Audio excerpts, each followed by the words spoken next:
सामने बैठे हुए सहायक श्रम आयुक्त पाठक जी, दूसरे सहायक श्रम आयुक्त, हमारे श्रम परिवर्तन अधिकारी, इस सभागार में श्रमिक संघों के और कारखानों के प्रतिनिधि, छायाकार पत्रकार बंधुओं, आज का दिन बहुत ही अपने आप में एक दिव्य है।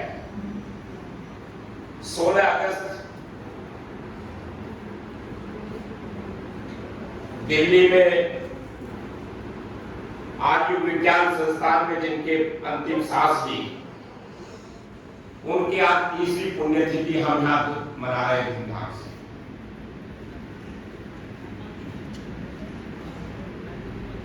ऐसे श्रद्धेय अटल बिहारी वाजपेयी जी, जो सभी राजनीतिक दल के दिलों पे राज करते थे, ग्वालियर में जन्मे 1924 एक परिवार में, बहुत ही सामान्य परिवार में, सोचा भी नहीं होगा किसी ने कि वो इस शीर्ष तक जाएंगे। प्रधानमंत्री तो काफी लोग बने, लेकिन श्रद्धेय अटल बिहारी वाजपेयी जी, उनकी क्या खूबियां थी, क्या उनके जीवन के दर्शन में जो चरित्र, उनसे लोग प्रेरित होते हैं। दूसरे विपक्षी राजनीतिक दल भी उनकी राजनीति को स्वीकार करके अपने दल की राजनीति में क्रियान्वयन कराते हैं, संगठन सरकार में। ऐसी प्रेरणा केवल श्रद्धेय अटल बिहारी वाजपेयी जी से ली जा सकती है।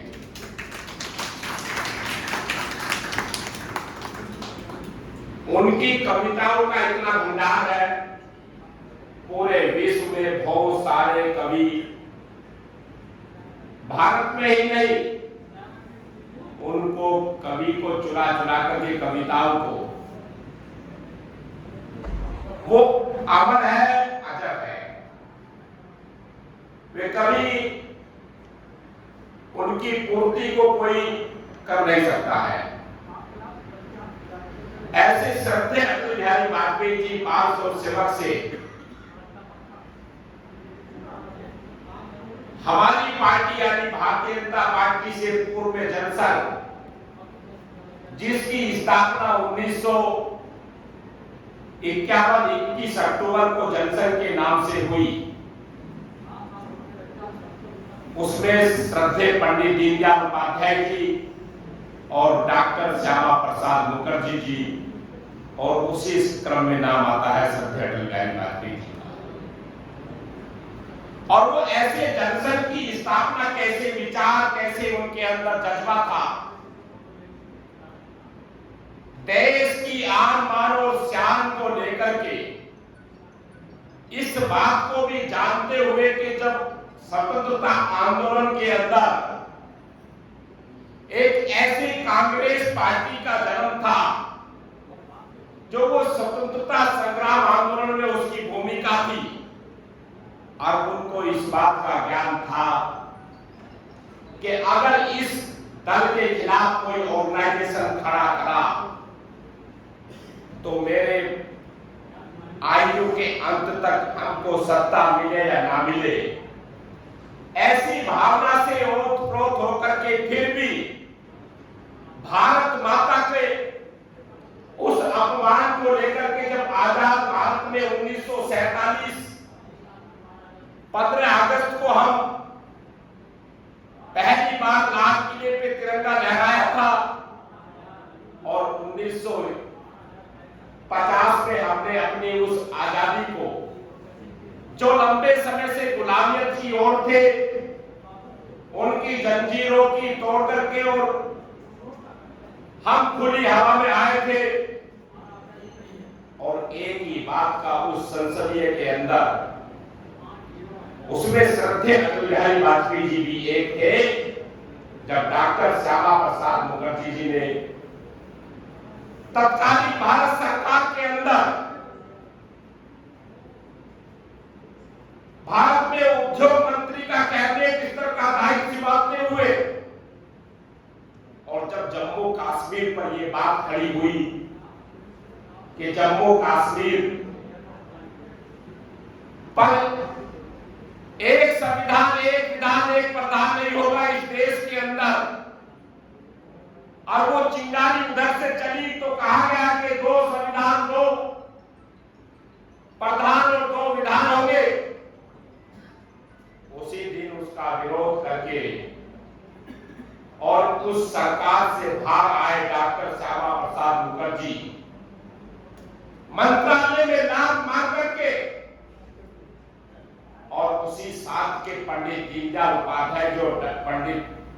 श्रद्धेय अटल बिहारी वाजपेयी जी के एक संगठन की आवश्यकता है, एक दल की आवश्यकता है इस देश के अंदर जो राजनीतिक दल के रूप में उभरे। उस दल का नाम 21 अक्टूबर 1951 जनसंघ के रूप में स्थापना के बाद, और उस दल को धीरे धीरे खड़ा करते हुए कार्यकर्ताओं का निर्माण करते हुए राष्ट्र भावना से ओत-प्रोत लोगों को, परिवारों को अपना संदेश देते हुए, ऐसे जोड़ते हुए श्रद्धेय अटल बिहारी वाजपेयी जी 1967 में उसके जनसंघ के राष्ट्रीय अध्यक्ष के रूप में बने।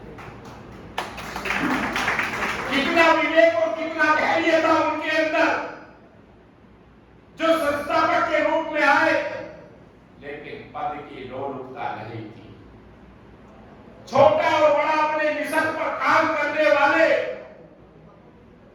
इस देश के भारत माता की मान शान को लेकर के, और उनके अंदर, उनके सीने में एक आग, जो वो चिंगारी थी कि भारत माता विश्व गुरु कैसे बने, भारत हमारा देश, उसको लेकर राजनीति की नींव थी वो, और वो श्रद्धेय अटल बिहारी वाजपेयी थी।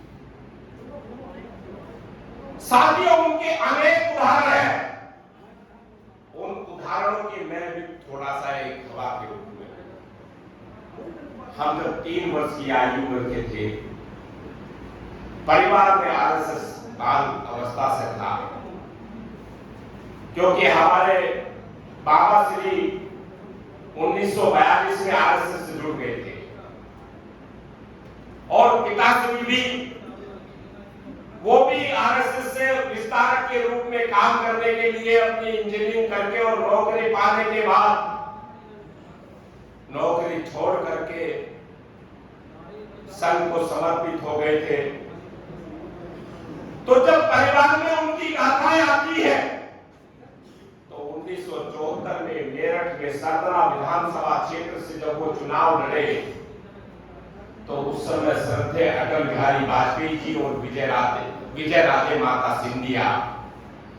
जो तत्कालीन उत्तर प्रदेश की प्रभारी हुआ करती थी, वो मेरठ पहुंचे, और वहां जब उनका भाव था, जो त्रिपाठी जी अभी उनका उल्लेख करना चाहते थे, तो जब वो मेरठ पहुंचे गांव भराला में, तो वो गाड़ी से उतरने के बाद अंदर आने से पहले जो बाहर कार्यकर्ता खड़े थे पूरी थी जनसंघ की, सबसे पहले जो गाड़ी में खाने पीने का सामान रखा था, तो अपने सहयोगी को बुला करके कहा कि गाड़ी में जो फ्रूट और फल रखा है इसको लेके आओ। और साथ में जो बाहर कार्यकर्ता खड़े थे, ऐसे कार्यकर्ता जो दबे मैले कुचले थे, तो अपने हाथ से दोनों लोगों ने उनको वो फ्रूट देना शुरू किया।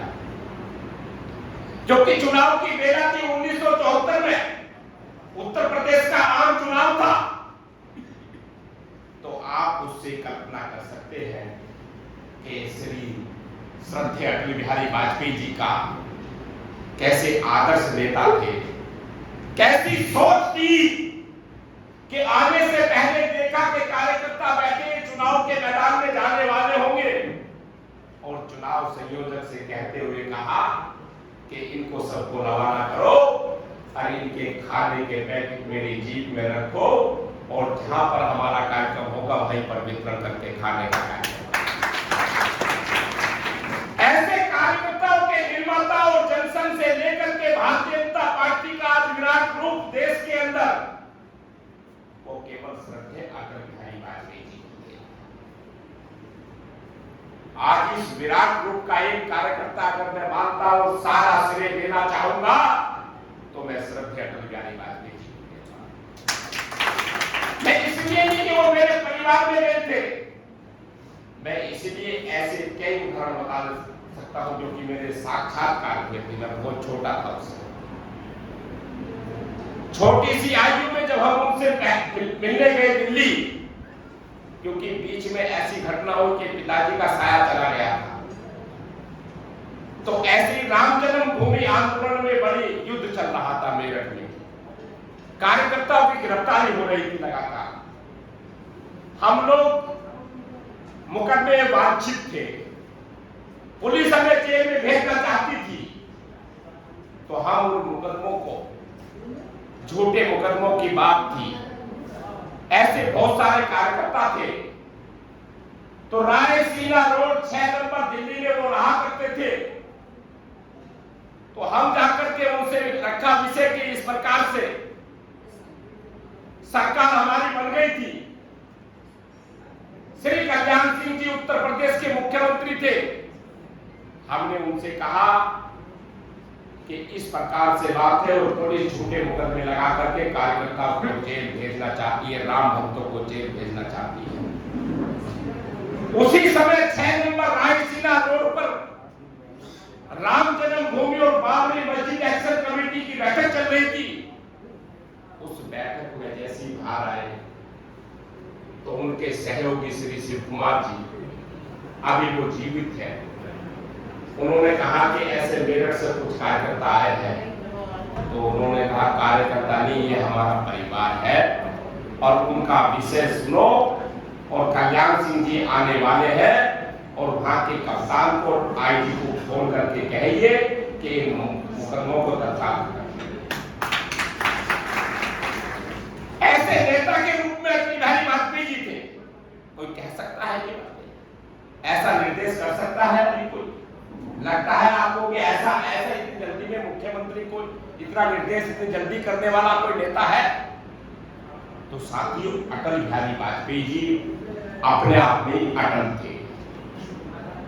उनकी हर चीज अटल थी। वो ऐसे एक नहीं, उनके अनेक उदाहरण। साथियों, बहुत सारी चीजें मुझे उनकी ध्यान में रहती है, क्योंकि हम दिल्ली के नजदीक मेरठ हैं, हम बहुत आने जाने का भी ज्यादा कार्य होता है वहां,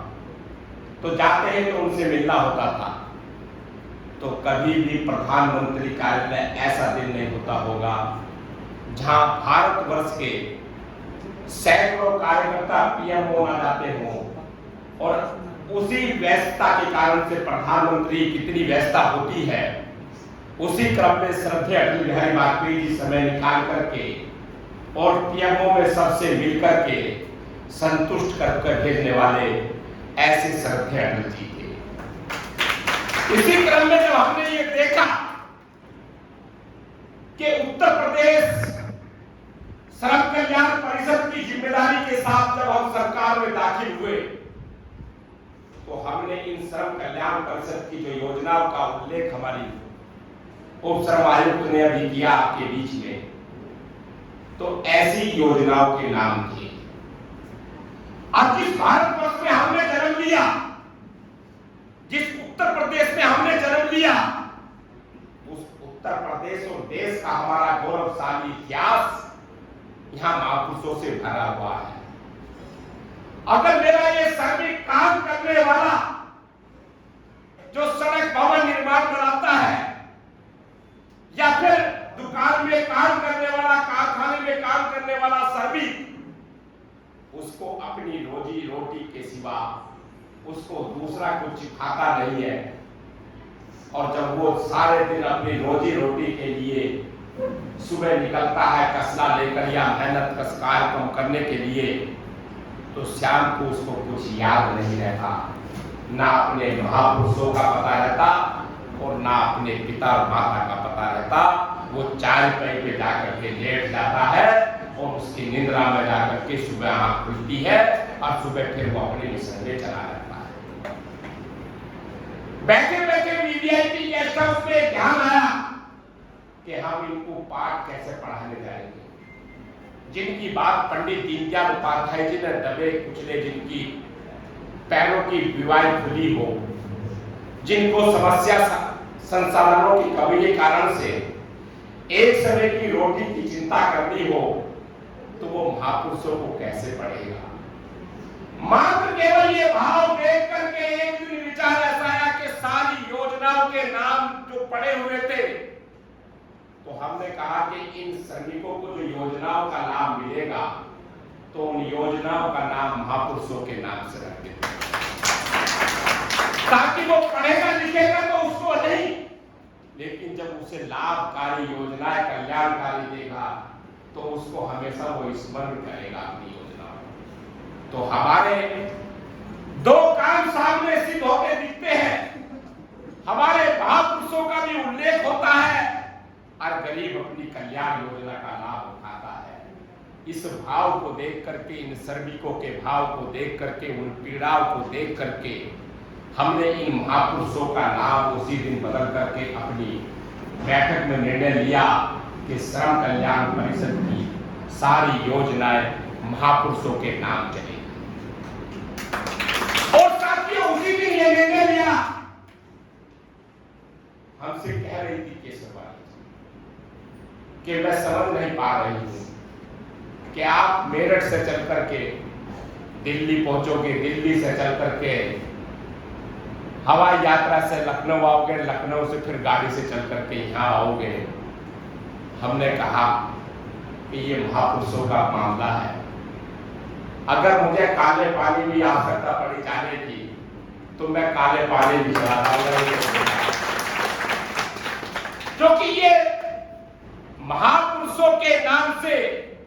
और वो इस कारण से यहां तय हुआ। 16 अगस्त तय हुई, 15 अगस्त में विभिन्न कार्यक्रम सभी जनपदों में होते हैं। सभी लोग अपने अपने दूर दराज से नौकरी पे काम करने वाले या बिजनेस का काम करने वाले 2-3 दिन अपने घर परिवार में रहते हैं, ताकि मिलना जुलना हो जाता है। ऐसे मेरे भी कम से कम दर्जनों परिवार मेरे से मिलना चाहते थे, लेकिन हमने उनसे कहा कि इस बार संभव नहीं हो पा रहा है। श्रद्धेय अटल बिहारी वाजपेयी जी बलरामपुर चुनाव लड़े थे और हमने ये निर्णय 6 महीने पहले ले चुके थे कि हम श्रद्धेय अटल बिहारी वाजपेयी जी के पुण्यतिथि कार्यक्रम पर हम बलरामपुर देवी पाटन गोंडा में रहेंगे, जहां से उन्होंने चुनाव लड़ा, और भाई उनकी पुण्यतिथि पर अपने पुष्प अर्पित करेंगे, अपने श्रद्धांजलि, अपनी भावभीनी भाव उनको प्रकट करेंगे। ऐसे अटल बिहारी वाजपेयी जी आज जब वो सोचते होंगे इस बात को कि गरीब दलित श्रमिक ऐसे परिवार, जो लोग जिनके योजनाओं को लेकर के हम लोग सारे समय इस बात का चिंता रहता है श्रम विभाग के अधिकारियों के साथ लगातार मिलकर के कि हम अपनी योजनाओं का क्रियान्वयन उनके घर तक कैसे पहुंचाए, उसी की चिंता कहीं से और प्रेरणा नहीं मिली। हमें अपने जनसंघ के संस्थापक श्रद्धेय पंडित दीनदयाल उपाध्याय जी और श्रद्धेय अटल बिहारी वाजपेयी जी से आप देखते होंगे जिनका उल्लेख कर रहे थे कि वो ऐसी कविताओं से, वो कविताएं लिखी, वो कविताओं के माध्यम से पूरे भारतवर्ष को संदेश दिया करते थे कि कविताओं के माध्यम से देश के जो हमारे देव लोग हैं वो जल्दी समझ जाएंगे इस बात को। मुझे एक भाषण उनका और स्मरण आता है, स्मरण तो बहुत आते हैं, बहुत सारा मैं समय आपका लेना नहीं चाहता। मैं बॉम्बे गया, भारतीय जनता पार्टी की सिल्वर जुबली कार्यक्रम, और वहां चर्चा हुई उस कार्यक्रम में श्रद्धेय अटल बिहारी वाजपेयी जी ने अपना भाषण दिया। हमारे नेता तत्कालीन उस समय के जो दूरसंचार मंत्री हुआ करते थे, अपने श्री प्रमोद महाजन जी, आज वो बीच में नहीं है, वो भी होते थे उस समय। तो उन्होंने जब पार्टी हारी चुनाव, तो उन्होंने एक शब्द, हम जब घर तक थोड़ा सा शोक में गए हारने के कारण से, तो उन्होंने कहा पिक्चर हॉल में फिल्म देख का कल फिर होगा सवेरा। कविता के मूड में ये बात जब कही उन्होंने, तो हमारे बहुत देर तक हमारे जो सहयोगी लोग थे वो काफी देर हंसे और उस सिल्वर जुबली कार्यक्रम में उस बात का उल्लेख किया। मैंने कहा श्रद्धेय अटल बिहारी वाजपेयी जी, अगर किसी आशा को निराशा में बदल जाए किसी भी कार्यकर्ता की, तो उसको निराशा से बाहर निकालने का, आशा का रूप देने का उनके पास ऐसे शब्द थे, शब्दावली थी, उसका भंडार था कि उन शब्दों से उस कार्यकर्ताओं का मनोबल बढ़ाने का काम करते थे कि जो कार्यकर्ता निराशा की ओर जाता था उसको आशा की तरफ ले जा करके ऐसा खड़ा करते थे कि वो जाने के बाद फिर अपने आप को ऐसा गौरवान्वित समझता था और संगठन और पार्टी के लिए वो फिर दिन रात कार्य के लिए लगता था, श्रमिक मजदूरों के, गरीबों के लिए काम करता था, जो झुग्गी झोपड़ी बस्ती में रहते थे परिवार उनकी चिंता करता था। ऐसा सीख उनसे मिलती थी। साथ मैं आप सब लोगों से इतना कहूंगा, उनकी श्रद्धांजलि के रूप हम श्रम कल्याण परिषद की 8 योजना चलाते, 12 योजनाएं हम भवन निर्माण और आपका जो हमारा असंगठित क्षेत्र का जो बोर्ड है उसकी योजनाएं चलाते हैं। 20 योजनाएं हैं। अभी हमारा एक बोर्ड और श्रम का बना, उसका नाम, उसके अध्यक्ष हमारे अभी माननीय मंत्री स्वामी प्रसाद मौर्य जी हैं। साथियों, आप अगर भूमिका निभा लें और हमारे अधिकारियों की इनकी जिम्मेदारी के साथ आप निभा लें,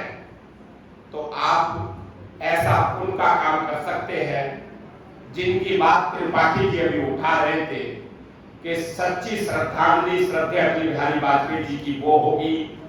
जो योजनाएं हमने चलाई है, जिनका पैसा मेरे पास है।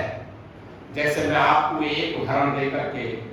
हमारी केसरवानी जी तो उस बात को जानते हैं, हमारे लेबर और सहायक अभी छात्रा जान रहे होंगे उस बात को। जब हमारे विभाग में